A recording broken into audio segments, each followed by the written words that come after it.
نبی پاک صلی اللہ علیہ وسلم کے مدینے آنے سے پہلے ایک شخص تھا، عبداللہ بن ابی سلول اس کا نام تھا۔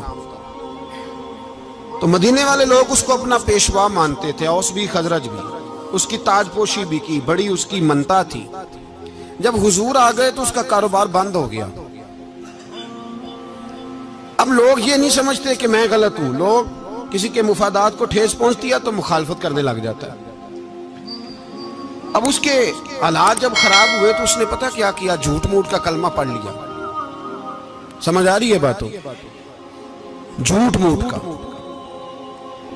اور منافقوں کا ایک ٹولہ اس نے تیار کر لیا جس کا قرآن مجید نے سورہ منافقون میں ذکر کیا۔ ایک جنگ کا موقع تھا، نبی پاک صلی اللہ علیہ وسلم تشریف لے گئے تو عبداللہ بن ابی سلول بھی چلا گیا۔ حضرت عمر فاروق رضی اللہ تعالیٰ عنہ کے ایک غلام تھے، وہ پانی لینے کنویں پہ گئے۔ ادھر سے انصار میں سے، چونکہ حضرت عمر کے غلام مہاجر تھے، انصار میں سے ایک شخص پانی لینے پہلے سے آیا ہوا تھا۔ پانی بھرنے میں کوئی اختلاف ہو گیا، جھگڑا ہو گیا، مار کٹائی تک نوبت آ گئی۔ حضرت عمر کے غلام نے کچھ چیز مار دی، اس شخص کو زخمی ہو گیا۔ اس نے پکارا، عبداللہ بن ابی سلول نے سمجھا کہ موقع اچھا ہے، دوڑا ہوا آیا اور آ کر اس نے کہا، انصار مدینہ بھاگ کے آؤ، جلدی آؤ، اور بڑے غلط جملے استعمال کیے۔ کہنے لگا، اگر ان لوگوں کو تم اپنا بچا کچا کھانے کو نہ دیتے مہاجروں کو تو آج یہ تمہارے سر پہ نہ بیٹھتے۔ معاذ اللہ، ایسی باتوں پہ کہا کرے، بولے یہ روزمرہ کی گفتگو میں عادت بنائیں، کوئی ایسی بات کرنی ہو تو معاذ اللہ استغفر اللہ کہہ کے کرنی چاہیے۔ اس نے کہا کہ معاذ اللہ، اب ان کو بچا کچا نہ دیں تو یہ ہمارے سر پہ نہ بیٹھتے۔ شور کیا اس نے۔ ہمارے ہاں بھی سیانے بندے پنچایت کے لوگ، وہ کہتے ہیں تو اس برادری کے بچے سے ہی مار کھا ہے، پتہ ہی نہیں چلا، جا اسے مار کے آ، سر پھاڑا، یہ کار پھوڑ دے اس کا سر، اور دیکھ میں دیکھ لوں گا بعد میں جو ہوگا۔ یہ عقل مند لوگوں کے مشورے نہیں، یہ جاہل لوگوں کے مشورے۔ ناراض نہ ہونا، پر یہ نبی پاک صلی اللہ علیہ وسلم نے فرمایا ہے، حضور کا فرمان ہے۔ یہ کن لوگوں کا کام ہے؟ بول کے بتائیں، بول کے۔ پڑھے لکھے سیانے بندے اس طرح کے مشورے یہ بالکل نہیں دیتے، جاہلوں کا کام۔ پکارا، مہاجر سارے اکٹھے ہو گئے، انصار سارے آ گئے، اور جب انصار آئے تو مہاجرین کو بھی پکارا، مہاجر بھی آ گئے۔ اب وہ گتھم گتھا ہونے لگے تو کسی نے جا کے محبوب پاک کے کان میں کہا، یا رسول اللہ، وہاں تو مہاجر انصار لڑنے لگے، وہ پرانی لڑائیاں پھر سے جاگ گئی ہیں۔ نبی پاک تشریف لائے، حضور نے وہاں لفظ بیان کیے، فرمایا یہ تم نے کیا جاہلوں جیسا کام شروع کیا ہوا ہے؟ یہ کون سا کام ہے؟ اللہ کرے ہم سب اس کام سے باز آ جائے، آمین تو کہنا۔ اور تو اس برادری دے منڈے کوئی مار کھائے ہیں؟ برادری کیا ہوتی ہے؟ برادری تو تعارف کے لیے، اونچ نیچ کہاں سے آ گئی؟ کہا میرے رسول پاک علیہ الصلوۃ والسلام نے، فرمایا تم جاہلوں جیسے کام کر رہے ہو۔ صلح کرائی، بات رفع دفع کرائی، لوگ چلے گئے، معاملہ ٹھنڈا ہو گیا۔ لیکن عبداللہ بن سلول نے کہا کہ میں یہ موقع خالی نہیں جانے دوں گا۔ پھر گیا وہ اور جا کے انصار مدینہ سے کہنے لگا، ایک دفعہ جا لینے دو مدینے، تم نے میری بات نہیں نہ سنی تو جو وہاں بڑے سردار بیٹھے ہیں ان سے بات کروں گا، اور معاذ اللہ ثم معاذ اللہ ہم ان بے عزت لوگوں کو مدینے سے نکال دیں گے، وہاں صرف عزت والے رہیں گے۔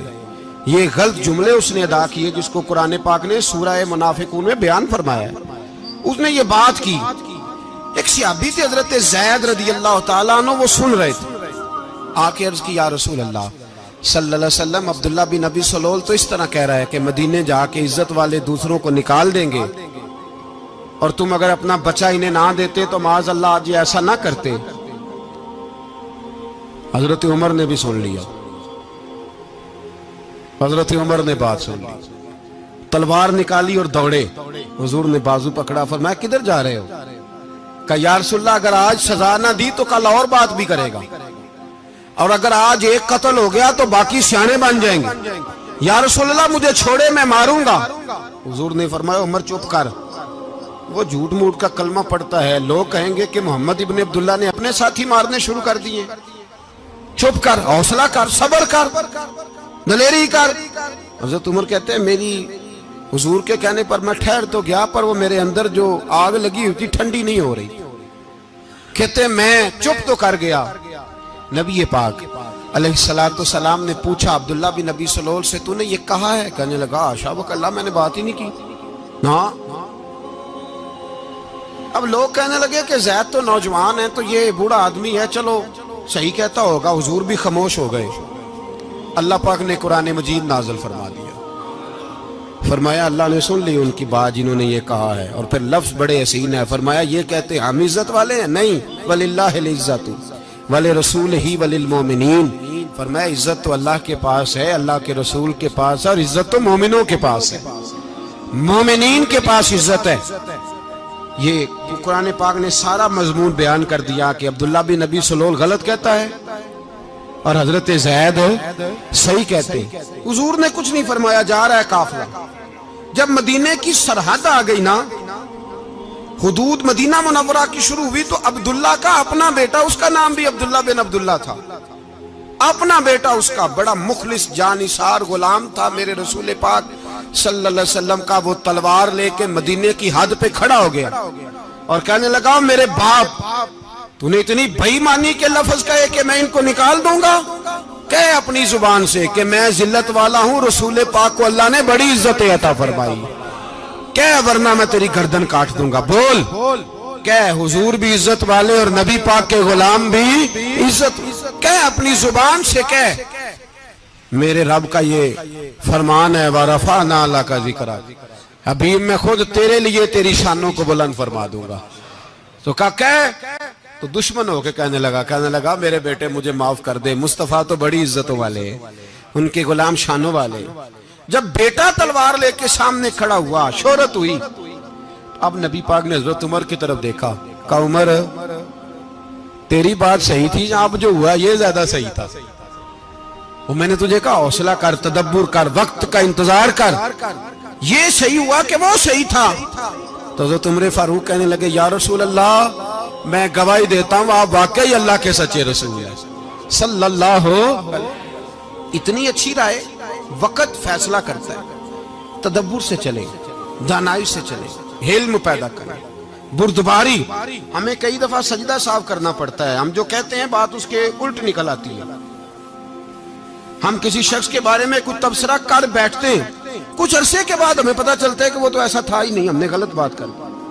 ہم بغیر تحقیق کے، بغیر تفتیش کے، حوصلہ نہ ہونے کی وجہ سے، صبر نہ ہونے کی وجہ سے ہم بہت سارے کام کر گزرتے ہیں، پھر ہمیں نقصان ہوتا ہے۔ اپنی زندگی میں علم نہ چھوڑیں، حوصلہ نہ، لڑائیاں ہوتی ہیں نا گھروں میں، اس کی وجہ خامد ہوتا ہے، بیوی نہیں ہوتی۔ یہ بات گھر جا کے بتانا کہ آج انہوں نے کہا ہے۔ لڑائی کی وجہ کون ہوتا ہے؟ نہ بولو تسی، پر میں تے آنکھ ہی چھڑیا ہے، وہ تو ریکارڈ ہو گیا ہے۔ لڑائی کی وجہ کون ہے؟ جڑے باتیں لڑتے ہیں وہ کوندے ہی نہیں پے۔ وجہ کون بنتا ہے جی؟ کیوں بلا؟ اس لیے کہ نبی پاک صلی اللہ علیہ وسلم نے فرمایا عورت کی عقل آدھی ہے تو تیری تو پوری ہے نا، جس کا مطلب ہے لڑائی اگر بچ سکتی تھی تو مرد کی وجہ سے بچ سکتی تھی، گھر میں امن ہو سکتا تھا۔ کہتے ہیں جی یہ بڑی بیوقوف ہے، میری سنتی نہیں۔ تو میں نے کہا جو اس سے بحث کر رہا ہے وہ سیانا ہے؟ بولیں، جو بحث کر رہا ہے وہ عقل مند ہے؟ بندہ تو چلو تھا وہ دانشور شیکسپیئر، باتیں بعض اوقات اس کی کچھ ایسی ہیں۔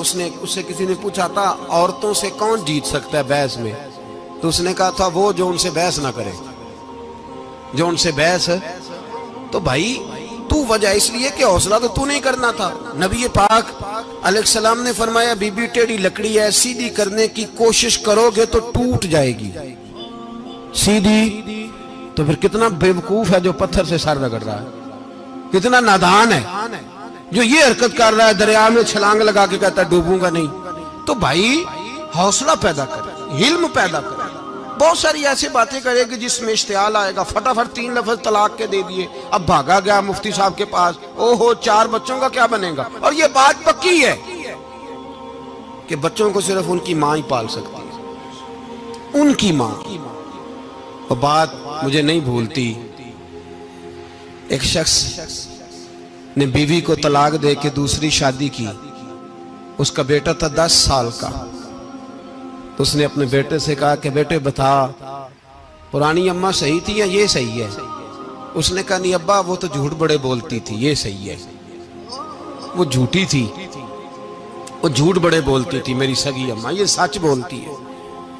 اس نے کہا وہ کیسے؟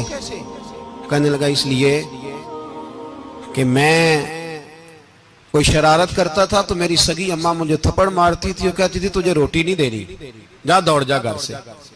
تو میں دوڑ جاتا تھا تو جھوٹ بولتی تھی نہیں دینی، پھر آدھے گھنٹے کے بعد مجھے ڈھونڈنے لگ جاتی تھی، ڈھونڈ کے لاتی تھی، پھر میری منت کرتی تھی، پھر مجھے کہتی تھی نہ مجھے ستایا کر، پھر میرا ماتھا چومتی تھی، پھر میری مرضی کا کھانا بنا کے دیتی تھی، پھر میرے منہ میں لقمے ڈالتی.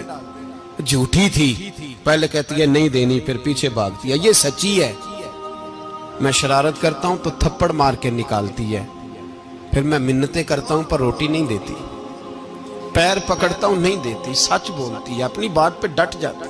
او بھائی بچے اس کی ماں ہی پال سکتی ہے، تو نے 3 جملے کہتے سوچا ہی نہیں، تیرا کا گیا تو یہ تو نئی بیوی ملے گی، اور اس کا بھی کیا گیا، اس کو بھی شاید شوہر مل جائے. ان پھولوں کی پرورش صرف ان کا مالی کر سکتا ہے، دوسرا کر سکتا تو نے حوصلہ ہی نہیں کیا. ٹھیک ہے غلطی بی بی کی تھی پر تو مرد تھا نا، تیرے پاس تو دلیری تھی. فٹافٹی 3 طلاق کے جملے کہہ دیے. اور میرے رسول پاک علیہ السلام نے فرمایا جائز کام بڑے ہیں پر طلاق جائز تو ہے پر میرے رب کو پسند نہیں، اللہ کو پسند. تو نے مالی بگا دیا جس نے تیرے گھر کا باغ سینچنا تھا.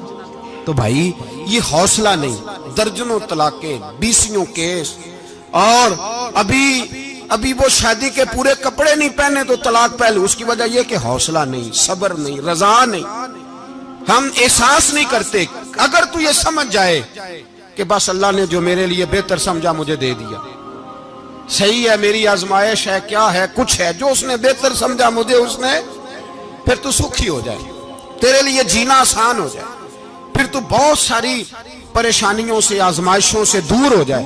میرے نبی پاک علیہ السلام نے ہمیں حوصلہ کرنے کا حکم دیا، دلیری. 2-3 سال شاید پچھلے سال یا اس سے پچھلے سال حج کے موقع پہ نا ہمارے پاکستان میں تو بڑے بڑے انوکھے واقعات ہوتے ہیں. سننے سے کیا میں کہتا ہوں وہ عبرت کے لیے ہوتے ہیں. جعلی ویزے لگوا دیے حج کے کسی ایجنٹ نے، اللہ کے مہمانوں کو بھی لوگ لوٹ لیتے ہیں.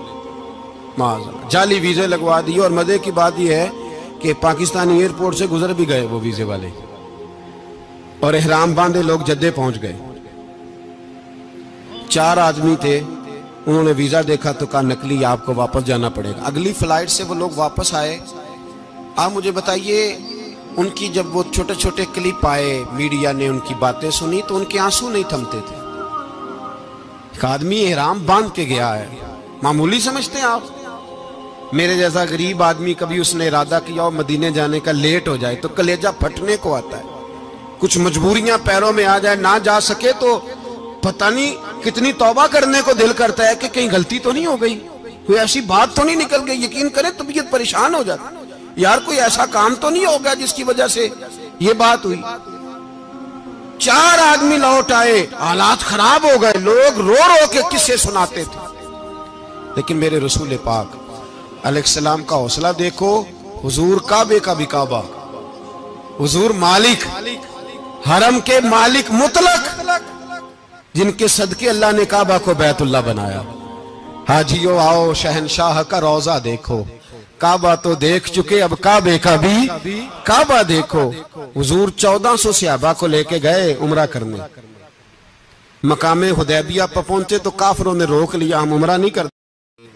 تو اور میں خادم اور جو وارث و مالک ہیں 1400 صحابہ، ہم نہیں عمرہ کرنے دیتے، واپس جائیے. صلح لکھی جا رہی ہے. صلح کی شرطیں کیا ہیں؟ مکے سے کوئی آدمی غلطی سے بھی مدینے چلا گیا، مکے کا آدمی، تو مسلمان اگر ان کے ظلم سے تنگ آ کے، مکی مسلمان کافروں کے ظلم سے تنگ آ کے مدینے چلا گیا تو مدینے والے واپس کریں گے. اور اگر مدینے سے کوئی شخص غلطی سے بھی مکے چلا گیا تو مکے والے واپس نہیں کریں گے. اتنی سخت شرائط. حضرت عمر غصے سے کانپنے لگے, صحابہ پریشان ہیں, پر میرے رسول پاک نے صبر دکھایا, حوصلہ, تدبر. یہ تدبیر ہے, صبر ایک بہترین تدبیر ہے, اگر کوئی اپنائے تو بہترین طریقہ ہے. حضور نے فرمایا ہمیں منظور ہے, صلح کرو. اور اتنا سخت حکم ہے, کہنے لگے 1400 احرام والے واپس جائیں, بعد میں آنا, اس وقت نہیں عمرہ کرنے دیں گے. میرے نبی پاک علیہ السلام, مجھے بتاؤ, مجھے اور آپ کو دکھ ہوتا ہے تیاری ہو تو پروگرام رہ جائے, تو اگر احرام باندھا ہو اور اللہ کے رسول نے بندھوایا ہو تو حضور واپس لوٹنے لگے تو کتنی تکلیف کی بات ہے. حضور نے فرمایا چلو آئندہ آئیں گے. معاہدہ لکھا جا رہا ہے, حضرت علی معاہدہ لکھ رہے ہیں. لکھو محمد الرسول اللہ صلی اللہ علیہ محمد الرسول اللہ صلی اللہ علیہ وسلم اور قریش مکہ کے بیچ معاہدہ. یہ تحریر لکھی جا رہی تھی تو ابو سفیان بول پڑا, کہنے لگا جی ہم محمد الرسول اللہ نہیں لکھنے دیں گے معاذ اللہ, یہی تو ہمارا جھگڑا ہے. اگر آپ کو رسول اللہ مان لیا تو پیچھے رہ کیا گیا, محمد ابن عبداللہ لکھیں. حضور نے حضرت علی سے فرمایا رسول اللہ کاٹ کے محمد ابن عبداللہ لکھو. حضرت علی لکھ رہے تھے, محمد رسول اللہ لکھا تھا, فرمایا رسول اللہ کاٹ کے محمد ابن عبداللہ لکھو. تو حضرت علی کہنے لگے حضور مجھے یہ لفظ کاٹنا نہیں آتا, حضور مجھے یہ لفظ کاٹنا. کسی صحابی نے اعتراض نہیں کیا کہ لکھنا آتا تھا, کہا مجھے کاٹنا. حضور نے دوبارہ کہا علی کاٹ دو. کہا یا رسول اللہ مجھے یہ لفظ کاٹنا نہیں آتا. میرے حبیب نے تیسری دفعہ کہا علی کاٹو. تو شیر خدا نے قلم چھوڑا, ہاتھ باندھے اور کھڑے ہو کہنے لگے محبوبہ مجھے تیرے قصیدے لکھنے آتے ہیں, کاٹنے کوئی نہیں آتے. میں مجبور ہوں, مجھ سے نہیں ہوتا, کوشش کرتا ہوں, نہ قلم اٹھتا ہے نہ ہاتھ چلتا ہے. میرے حبیب پاک نے قلم پکڑا اور لفظ رسول اللہ خود کاٹ کے محمد ابن عبداللہ کرایا. بھائی وقت گزر گیا, صلح ہو گئی. یہ تدبر, یہ حوصلہ, یہ تدبیر میرے نبی نے فرمائی. اب تو 1400 کو مکے نے نہ داخل ہونے دیا, لیکن ایک سال ہی گزرا, تھوڑا ہی وقت گزرا, میرے رسول پاک 10,000 کو لے کے مکے میں داخل ہو گئے. 10,000. اس نے فائدہ دیا. حکمت کیا تھی, تدبر کیا تھا.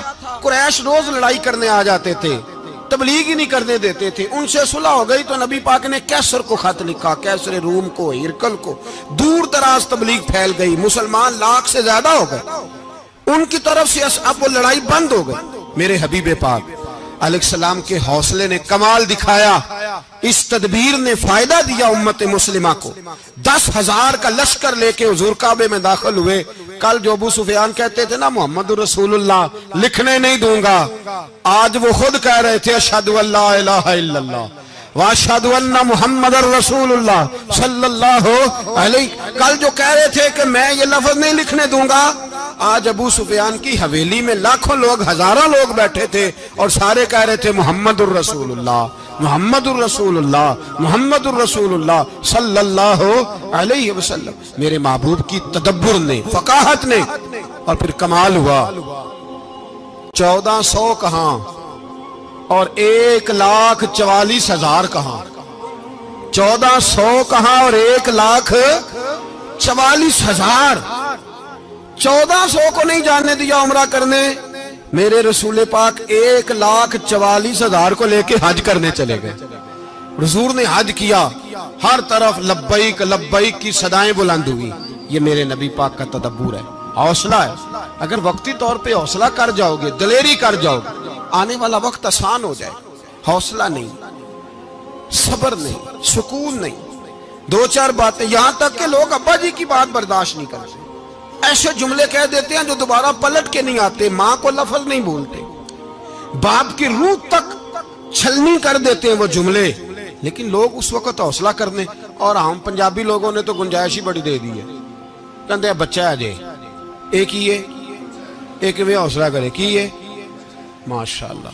تو اگر جوان ہو گیا تو کہتے ہیں گرم خون ہے, مکہ کم. اگر بوڑھا ہو گیا تو کہتے ہیں بوڑھوں میں حوصلہ نہیں ہوتا, نہ بچے میں نہ. تو کس میں حوصلہ ہوگا, بولے کسی میں بھی نہیں. چھٹی سب کو فتویٰ مل گیا نا, یہ بچہ ہے جی, ابھی یہ تو بچہ ہے, آپ تو سیانے بیانے ہیں, یہ بچہ ہے. کمال ہو گئی ہے بھائی, کیا مطلب ہے بچہ ہے؟ بچے کو سارا پتہ ہے, ہر چیز اسے آتی ہے, حوصلہ کرنا ہی نہیں آتا. اور پھر کہہ دیا وہ تو گرم خون ہے. وہ کیا بات کرتے ہو, گرم خون؟ ابے کے گلے پڑ گیا گرم خون, اس کو کھڑا کرو نا ایس پی کے سامنے اور اس کو مار تھپڑ اس کے منہ پہ, تیرے گرم خون کا پتہ چلے. غریب کے یہ گلے پڑ گیا, اس کو کھڑا کرو ایس ایچ او کے سامنے, پھر پتہ چلے گا خون کتنا گرم ہے. وہاں بالکل چپ ہے, بالکل خاموش ہے. اور گرم خون اس کا صرف اماں کے لیے, جلال صرف رہ گیا اگر غریب گھر کی بیٹی بیاہ کے لایا تو صرف اس کے لیے. کوئی ایسی بات نہیں. ہم بڑے سیانے, ہمارا غصہ بڑا سمجھدار ہے, ہمارا وہ گرم خون بڑا سیانا ہے. وہ جہاں دیکھتا ہے کہ معاملہ ہلکا ہے تو وہاں وہ گرم خون جلال میں, اور جہاں دیکھتا ہے کہ سامنے والا تگڑا ہے تو وہاں وہ گرم خون فوراً ٹھنڈا ہو جاتا ہے. حوصلہ پیدا کرے. زندگی حوصلے مند لوگ جیتے ہیں, جو حوصلے مند نہیں ہوتے وہ تو زندگی کا ایک سال لطف سے نہیں جی پاتے. حوصلہ کریں, مسکرائیں. میرے نبی پاک صلی اللہ تعالی علیہ وسلم نے نا, عثمان بن طلحہ کعبے کی چابی ان کے پاس ہوتی تھی. تو حضور نے ایک دن فرمایا عثمان, اچھا یہ نہیں تھا کہ عثمان خاص لوگوں کو چابی کعبہ کھول کے دکھاتے تھے, بلکہ ان کو قریش کی جانب سے یہ حکم تھا کہ جو بھی تجھے کہے تو نے کعبے کا دروازہ کھول دینا. نبی پاک علیہ السلام نے نا ہجرت سے 2-4 دن پہلے کہا کہ عثمان ذرا چابی دو, میں نے کعبہ اندر سے دیکھنا ہے. بڑے ٹھنڈے دل سے ذرا سننا, ادھر دیکھو میری طرف, ادھر دیکھیے گا ذرا میرے بھائی. میں نے ایک بندے سے کہا یار پانی کی بوتل دینا دکاندار سے, ایک ہے اس نے کہہ دیا نہیں میرے پاس. اس بات کا کوئی غصہ بولیے, اور اگر وہ کہے سارے زمانے کو ملے گی آپ کو نہیں دینی, پھر بولیں میرا خیال ہے چپ کر کے ہنس کے آ جائیں گے, سوال ہی نہیں پیدا ہوتا. ہم کہیں گے مجھے نہیں نہ دینی, تو نے تو دکان اٹھا یہاں سے بند کاری سے. کیا مطلب ہے سب کو دینی ہے تجھے نہیں دینی, کیا معنی ہے اس کا؟ لے کے جاؤں گا, جھگڑا ہوگا, بحث کریں گے. عثمان بن طلحہ سے حضور نے فرمایا دروازہ کھولو, کعبہ دیکھنا ہے. عثمان کہنے لگا میں ساری دنیا کو دکھاؤں گا, آپ کو نہیں دکھاؤں گا. کتنی سخت بات ہے, پر قربان جائیں رسول اللہ کے حوصلے پہ صلی اللہ علیہ. عثمان کہتے ہیں میں نے یہ بات کی تو نبی پاک مسکرانے لگے, اور میں اچھا نہیں دینی, تو حضور نے نا مسکرا کے اور میری کمر پہ تھپکی دی, فرمایا اچھا یاد رکھنا یہ چابی میں تجھ سے لے لوں گا, اور جس کو میرا دل کرے گا میں اس کو دوں گا. عثمان کہتے ہیں روز رات کو نبی پاک کے یہ جملے میرے کانوں میں گونجتے تھے کہ حضور نے فرمایا. کہتے ہیں جس دن پتا چلا نا نبی پاک 10,000 کا لشکر لے کے آ رہے ہیں, تو ابو سفیان میٹنگیں کر رہے تھے, مکے کے سارے سردار تیاری کر رہے تھے, اور میرے کانوں میں ایک ہی لفظ تھا کہ حضور نے فرمایا میں چابی لے لوں گا, پھر جس کو میں چاہوں گا اسے دوں گا. عثمان کہتے ہیں حد ہو گئی, وقت گزر گیا, حضور آ گئے, طواف فرمایا, اور طواف کے بعد میرے نبی پاک علیہ السلام نے فرمایا بلاؤ نا ذرا عثمان کو. عثمان کہتے ہیں میں چابی لے کے آیا تو دوسرا جملہ کوئی نہیں. ساڑھے نا کوئی بندہ مشورہ دے وے دی نہ منیے, تے جے کام مونج ہو جے نا, جن جو نے مشورہ دیتا سی تے وہ نال ہی غوث پاک بن جاندا ہے. تینوں آکھیا سی نا, فوراً ہی داتا علی اجویری ہو جاندا ہے. وہ کہندے تینوں پتہ نہیں میں کڈا ولی اللہ, تینوں میں آکھیا سی نا انج نہ کر, اور بندہ پریشان ہوتا ہے کام الٹ ہو گیا, اور لاگوں آکھی جاندا ویکھو جی میں تے تانوں پہلوں ہی آکھیا سی. جی عجیب بات ہے, شیخ چلی کی طرح پیچھے پڑ جائے گا, میں نے تو پہلے ہی کہا تھا. او بس کر یار, اب تو خواجہ معین الدین اجمیری ہو گیا, بس کرو. مشورہ ہی ہوتا ہے, کسی کا مل جاتا ہے اور کسی کا نہیں لیا جاتا. فوری طور پہ بندہ اٹھ کے نا تو ولایت کی 4تھی سیڑھی پہ چڑھ جائے گا, کہے گا میں تو ابدال وقت ہوں, میں قطب دورہ ہوں, میں نے تجھے کہا نہیں تھا. بس کر یار, کئی دفعہ مشورے صحیح ہوتے ہیں, کئی دفعہ صحیح. بولیے